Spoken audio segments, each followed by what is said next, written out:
Hi everyone, Gabe here for another Nature Moment with Gabe.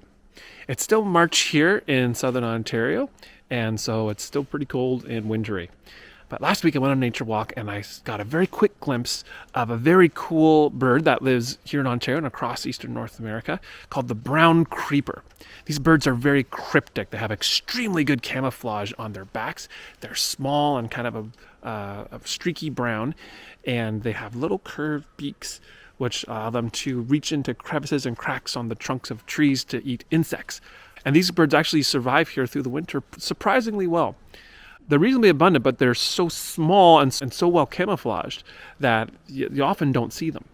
I've only seen them a handful of times myself, and so this very quick glimpse was still very exciting for me, but I was really hoping to get another look at it before I left. And on my way back, I did get another quick look, and I was really hoping to get a picture or some footage to show you, and it got away before I could get anything. But then just before I left, I turned around again, and I saw a white belly right on the edge of a tree.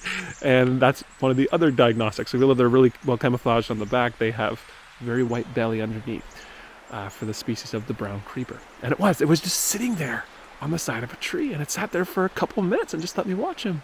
I don't know if it was really tired and just taking a break, or if it even took a quick little power nap. I'm not really sure.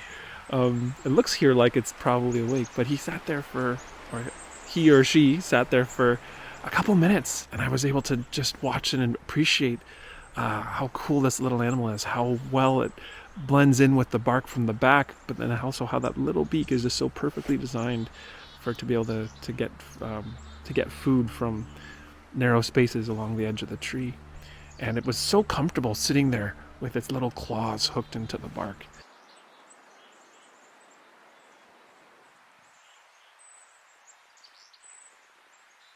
And after a couple minutes, it kind of found some energy again and started what they usually do, hopping up the tree in that spiral fashion, seeking out potential food sources. So that was a really special moment for me. So even now, but also continually into the spring and summer, keep your eyes open for these little guys, brown creepers, because there may be some in your neighborhood too. Thanks for joining me on another Nature Moment with Gabe. Remember to find joy and wonder wherever you are today. We'll see you next time.